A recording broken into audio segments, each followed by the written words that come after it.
জয় শ্রীকৃষ্ণ। রাধে রাধে বন্ধুরা বন্ধুরা আমাকে অনেকেই প্রশ্ন করেছেন যে গুরুজি, আমি পরিশ্রম করে অর্থ উপার্জন তো করি, কিন্তু সেই অর্থ ধরে রাখতে পারি না। কোনো না কোনো ভাবে পরিবারের নিত্য রোগ ব্যাধি লেগেই থাকে, সেই সঙ্গে ঋণ ধার দেনা পিছন ছাড়ে না, যার ফলে চরম ভয়ঙ্কর দারিদ্রতা জীবনে আষ্টে পিষ্টে জড়িয়ে ধরে। আর এখান থেকেই পরিবারের সদস্যদের মেজাজ খিটখিটে হয়ে যায়, তাদের রাগ অতিরিক্ত হারে বেড়ে যায়। এই সবের থেকে মুক্তির উপায় কি বন্ধুরা? এই প্রশ্নের উত্তরে আমি আপনাদেরকে বলি যে পরিবারে কোনো সদস্যের রাগ যদি বেশি থাকে, তাহলে সামান্য এই একটি জিনিস এক ফোঁটা জলে মিশিয়ে খাইয়ে দিন, রাগ বন্ধ হয়ে যাবে। আর রোগ ব্যাধি দারিদ্রতাকে দূর করতে রাতেই ঘুমানোর আগে এক গ্লাস জল এই জায়গায় রাখুন, তারপর দেখবেন সারা দুনিয়া যদি আপনার পা না চাটে তবে আমাকে বলবেন। হ্যাঁ বন্ধুরা, আপনারা একেবারে ঠিকই শুনছেন। তাই এই প্রসঙ্গে বিস্তারিত জানতে শুরু থেকে শেষ পর্যন্ত ভিডিওটি সম্পূর্ণ দেখতে একদম ভুলবেন না, তাহলে আপনারা নতুন কিছু জানতে পারবেন, নতুন কিছু শিখতে পারবেন। আর আমাদের চ্যানেলে নতুন হয়ে থাকলে চ্যানেলটি সাবস্ক্রাইব করে পাশে থাকা নোটিফিকেশন বেল আইকনটি অন করে রাখবেন, এই রকমই সব নিত্য নতুন ভিডিও সবার আগে দেখার জন্য। চলুন এইবার মূল আলোচনায় প্রবেশ করা যাক। তবে মূল আলোচনায় প্রবেশ করার আগে জয় শ্রীকৃষ্ণ রাধে রাধে লিখতে একদম ভুলবেন না। বন্ধুরা, যদি আপনার বাড়িতেও কেউ খুব রেগে যায়, সে বাচ্চা হোক বা প্রাপ্তবয়স্ক, আপনার কথা শোনে না, আপনি বুঝিয়ে বুঝিয়ে ক্লান্ত হয়ে পড়েছেন, অকারণে বা ছোটখাটো কারণে খুব বেশি রেগে যায়, তাহলে আজকের ভিডিওটি আপনার জন্য। একজন ব্যক্তির রাগ শুধু তার ক্ষতি করে না, পুরো পরিবারের সুখ শান্তি নষ্ট করে দেয়। তাই এমন পরিস্থিতিতে আপনি যদি গুরুজির দেওয়া এই তিনটি সহজ উপায়ের মধ্যে যে কোনো একটি উপায় অনুসরণ করেন, তাহলে আপনি অবশ্যই উপকৃত হবেন। আপনার সন্তান, স্বামী বা পরিবারের অন্য কোনো সদস্য যদি খিটখিটে হয়ে যায়, ভুল পথে চালিত হয় বা রেগে গিয়ে নানাবিধি ক্ষতি করে বা হাত পর্যন্ত উঠিয়ে দেয়, তাহলে এই ভিডিও সব সময় আপনার কাজে লাগবে। বন্ধুরা, গুরুজির দেওয়া এই উপায় আপনি নিজের জন্য করতে পারেন বা স্বামী সন্তান কিংবা অন্য কোনো ব্যক্তির জন্যও আপনি করতে পারেন। তাই পুরো ভিডিওটি খুব মনোযোগ দিয়ে শুনুন। বন্ধুরা, যে ব্যক্তির খুব রাগ, আপনি যদি তার জন্মকুণ্ডলী পরীক্ষা করেন তাহলে দেখতে পাবেন মঙ্গল দোষের কারণে মানুষ অকারণে রেগে যায় বা খিটখিটে হয়ে যায়। মঙ্গল গ্রহকে উগ্র গ্রহ বলে মনে করা হয়। এই গ্রহ পিতা পুত্র বা পিতা মাতার মধ্যে বৈষম্য সৃষ্টি করে, ভাষার ওপরে নিয়ন্ত্রণ থাকে না। মঙ্গল খারাপ অবস্থানে থাকলে বা নিচে অবস্থান করলে বাচ্চা হোক বা বড়, তারা ভীষণ রাগী হয়। সে না চাইলেও তার মনে রাগ আসবে এবং সে রেগে যাবে। এ কারণে অফিসে বা কর্মস্থলে তাকে অসুবিধার সম্মুখীন হতে হয় বা বাড়িতেও অশান্তির পরিবেশ সৃষ্টি হয়। এদের কথা বলার ধরনের কারণে অনেক সম্পর্ক ভেঙে যায়। বন্ধুরা, আপনি নিশ্চয়ই দেখেছেন যখন কেউ রেগে যায়, সঠিক জায়গায় সঠিক কথা না বলতে পারার কারণে সেই ব্যক্তি সর্বত্র কষ্ট পায়। আপনি নিশ্চয়ই জানেন মহাভারত কেন হয়েছিল। দ্রৌপদী ধৃতরাষ্ট্রের ছেলেকে বলেছিলেন, অন্ধের ছেলে অন্ধ হবে না। তিনি ঠিক কথাই বলেছিলেন, কিন্তু তার কথা বলার ভঙ্গি ঠিক ছিল না, অর্থাৎ কোথায় কি বলতে হবে সেই বুদ্ধি না থাকার কারণে সেই ব্যক্তি মহাভারতের চেয়েও বড় যুদ্ধ করে দেয়, বাড়ির সবাইকে অসুখী করে তোলে। তাই এমন পরিস্থিতিতে আপনাদেরকে কিছু করার দরকার নেই। এই তিনটি সহজ উপায়ের মধ্যে যে কোনো একটি আপনাদেরকে করতে হবে। তো চলুন দেরি না করে বাগেশ্বর ধাম সরকারের প্রথম উপায় জেনে নেওয়া যাক। বন্ধুরা, বাগেশ্বর ধাম সরকার পণ্ডিত ধীরেন্দ্র কৃষ্ণ শাস্ত্রী বলছেন, আপনাকে স্তম্ভেশ্বর মহাদেবের নাম নিয়ে একটা লাল কাপড়ে একটু চাল বেঁধে রাখতে হবে। আপনি যদি চাল ব্যবহার না করেন তবে আপনি গমও ব্যবহার করতে পারেন, তবে চাল ব্যবহার করার চেষ্টা করুন, খুব ভালো হবে। প্রথমে আপনি রুমালের সাইজে একটি লাল কাপড়ে একটু চাল বা গম বেঁধে নিন। এরপর যে ব্যক্তির প্রচুর রাগ, সে যদি রাজি হয় তাহলে এই চালের পুঁটুলি তার গায়ে স্পর্শ করান। জোর করে স্পর্শ করাতে যাবেন না, এতে অশান্তির সৃষ্টি হতে পারে, কারণ তার নিজের ওপর কন্ট্রোল নেই। এমন পরিস্থিতিতে সে যখন কাজে ব্যস্ত থাকবে বা ঘুমিয়ে থাকবে তখন স্পর্শ করান। এরপর স্তম্ভেশ্বর মহাদেবের নাম নিয়ে এই চালের পুঁটুলি গোপনে যে কোনো শিব মন্দিরে রেখে ফিরে আসবেন। গুরুজি বলেছেন যে এই উপায় করলে আপনার স্বামী সন্তান বা যে কোনো ব্যক্তির গ্রহের পরিস্থিতি শুভ হবে। সে যদি আপনার কথা না শোনে এবং প্রচুর রাগ করে তাহলে স্তম্ভেশ্বর মহাদেব তাকে সৎ বুদ্ধি দেবেন এবং ধীরে ধীরে তার রাগ কমে যাবে। একবার এই উপায় অবশ্যই চেষ্টা করে দেখুন। বন্ধুরা, আপনি যদি এই উপায় করতে অক্ষম হন তাহলে গুরুজির বলা আরো একটি উপায় আপনাদেরকে জানিয়ে দিচ্ছি, তা আপনারা চেষ্টা করতে পারেন। বন্ধুরা, বাগেশ্বর ধামের গুরুজি বলেছেন আপনার কাছে যদি কোনো রুদ্রাক্ষ থাকে, সে একমুখী হোক বা পাঁচমুখী, আপনি সেই রুদ্রাক্ষের জল রাগী ব্যক্তিকে স্পর্শ করে মহাদেবের শিবলিঙ্গে নিবেদন করুন। কিভাবে করবেন ভালো করে বুঝে নিন। আপনি যে কোনো একটি পাত্রে শুদ্ধ জল নিন, তারপর তাতে রুদ্রাক্ষ রাখুন। এরপর সেই জলের পাত্রটি সেই রাগী ব্যক্তির শরীর স্পর্শ করান। কিভাবে স্পর্শ করাবেন আগের উপায়ে বলা হয়েছে। স্পর্শ করার পর সেই পাত্র থেকে রুদ্রাক্ষ বের করে নিন। এরপর এই জল যে কোনো শিব মন্দিরে গিয়ে শিবলিঙ্গে নিবেদন করুন।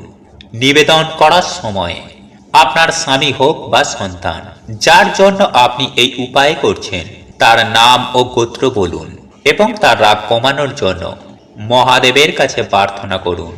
এরপর যে পাত্র থেকে আপনি জল নিবেদন করেছেন সেই পাত্রে একটু জল ফিরিয়ে আনুন এবং যে ব্যক্তি বেশি রাগ করে, আজে বাজে কথা বলে বা হাত পর্যন্ত উঠিয়ে দেয়, তাকে প্রসাদ হিসাবে পান করান। আপনি তাকে জানিয়ে বা না জানিয়ে পান করাতে পারেন। এতে করে আপনি দেখতে পাবেন ধীরে ধীরে তার আচরণে পার্থক্য দেখা দেবে, রাগ কমে যাবে এবং সে জীবনে নতুন দিশা ও গতি পাবে। তার মধ্যেই শুভ বুদ্ধি আসতে শুরু করবে এবং তার মঙ্গলের অবস্থান শক্তিশালী হবে। তো এটি ছিল দ্বিতীয় উপায়। বন্ধুরা, আপনারা যদি এই উপায়টিও করতে সক্ষম না হন তাহলে আপনারা তৃতীয় উপায়টি চেষ্টা করতে পারেন। বন্ধুরা, তৃতীয় উপায় গুরুজি বলেছেন লাল চন্দনের কথা। লাল চন্দন মঙ্গল গ্রহের সাথে সম্পর্কিত। আপনি যদি মঙ্গলবার দিন শিবলিঙ্গে জল নিবেদন করার পর শিবলিঙ্গে লাল চন্দনের ত্রিপুণ্ড তৈরি করেন এবং সেই লাল চন্দনের কিছু অংশ নিয়ে রাগী ব্যক্তির বুকে, গলায় এবং কপালে তিলক লাগান বা ত্রিপুণ্ড তৈরি করেন, তাহলে বাচ্চা হোক বা বুড়ো, ধীরে ধীরে তার রাগ ঠান্ডা হতে থাকবে এবং সেই ব্যক্তি সমস্ত ঝামেলা থেকে মুক্তি পেতে শুরু করবে। বন্ধুরা, একই সঙ্গে গুরুজি বলেন প্রত্যেক মহিলা রাতে ঘুমাতে যাওয়ার আগে এই স্থানে এক পাত্র জল অবশ্যই রাখতে হবে, যাতে জীবন সুখী হয়, রোগ ব্যাধি দূর হয় এবং জীবনে আসা কষ্ট চিরতরে দূর হয়। সেই সঙ্গে সঙ্গে আপনাদের হাতে প্রচুর প্রচুর অর্থ আসে। বন্ধুরা, আজকাল যা হয় তা হলো এই ব্যস্ত সময় আমরা আমাদের দৈনন্দিন রুটিন পূরণ করতে গিয়ে অনেক ভুল করি, যার ফলও আমাদের বহন করতে হয়। আমাদের গ্রহ অবস্থানের ওপর আমাদের জীবনে খারাপ প্রভাব পড়ে। ঘরে তেমন আয় উন্নতি হয় না, অসুখ বিসুখ লেগেই থাকে। আসলে আমরা এতটুকু সময়ও ভগবানের ধ্যানে ব্যয় করতে পারি না। সেই কারণে আমরা কোনো না কোনোভাবে দোষের অংশীদার হই।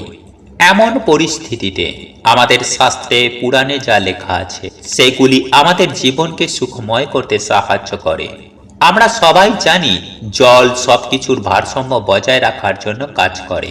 এমনটা বিশ্বাস করা হয় যে ঘরে বাস্তু দোষ হোক বা পিতৃদোষ হোক বা যে কোনো কারণে আপনি সমস্যায় পড়েন, তাহলে আজ আমি আপনাদেরকে এমন দুটি জায়গার কথা বলবো। আপনাকে ঘুমাতে যাওয়ার আগে এই দুটি জায়গায় একটি করে জল ভর্তি পাত্র রাখতে হবে, যা আপনার জীবনে অনেক সুখ, শান্তি, সমৃদ্ধি নিয়ে আসবে। হ্যাঁ বন্ধুরা, আপনার জীবনে কোটি কোটি টাকা আসবে, যা গোনার জন্য আপনাদেরকে চাকর রাখতে হবে।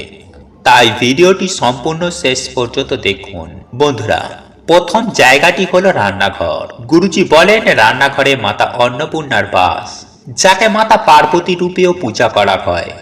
যারা অনেক দিন ধরে গুরুজির কথা শুনে আসছে তারা অবশ্যই জানেন, গুরুজি বারবার বলেন রাতে ঘুমাতে যাওয়ার আগে রান্নাঘরে এক পাত্র জল রাখুন। গুরুজি বলেন রান্নাঘর এমন একটি জায়গা যেখানে প্রতিদিন পূর্বপুরুষরা আসেন এবং সমস্ত দেবী দেবতা এক মুহূর্তের জন্য হলেও আসেন। তাই মন্দিরের পরে রান্নাঘর সবচেয়ে পবিত্র বলে মনে করা হয়। তাই আপনি যখনই ভোজন তৈরি করবেন সুন্দর মনে ভালোবাসার সাথে তৈরি করবেন। এমনটা মনে করুন যেন ভগবানের জন্য ভোগ তৈরি করছেন। বলা হয় যে মন নিয়ে ভোজন তৈরি করবেন, সেই ভোজন গ্রহণ করা ব্যক্তির মনও সেইভাবে থাকবে। রাগান্বিত হয়ে বা খিটখিটে হয়ে বা ক্রোধের ভাবনায় যদি কোনো গৃহলক্ষ্মী ভোজন তৈরি করে তাহলে ভোজন গ্রহণকারী ব্যক্তির শরীরেও সেভাবে প্রভাব ফেলবে। তাই যখনই ভোজন তৈরি করবেন শ্রদ্ধার সাথে ভগবানের প্রসাদ তৈরি করছেন এমন মনোভাবের সাথে ভোজন তৈরি করুন। দেখবেন পরিবারে কখনোই দুঃখ কষ্ট ও রোগ ব্যাধি আসবে না। বন্ধুরা, আমরা কথা বলছিলাম একমাত্র জলের ব্যাপারে। সব সময় ঘুমাতে যাবার আগে রান্নাঘর পরিষ্কার করতে হবে।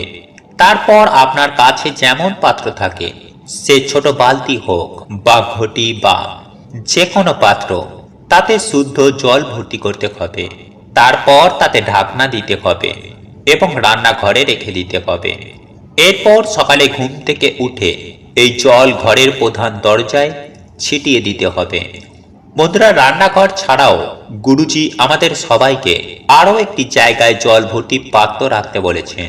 সেটি হলো ঘরের মন্দিরে। ঘরের মন্দিরে বছরের পর বছর ধরে দেবী দেবতারা সেখানে এসে বাস করছেন। দেবদেবীরা তাদের রূপে আমাদের আশীর্বাদ করেন। বন্ধুরা, আপনাকে প্রতিদিন সকালে পুজো করার পর একটি ছোট্ট পাত্রে জল ভরে রাখতে হবে। আপনার মন্দির যদি বড় হয় তাহলে বড় কলসে রাখতে পারেন, না হলে ছোট্ট কলস বা ঘটি হলেও হবে। এমনকি একটি গ্লাসেও জল ভর্তি করে রাখতে পারেন।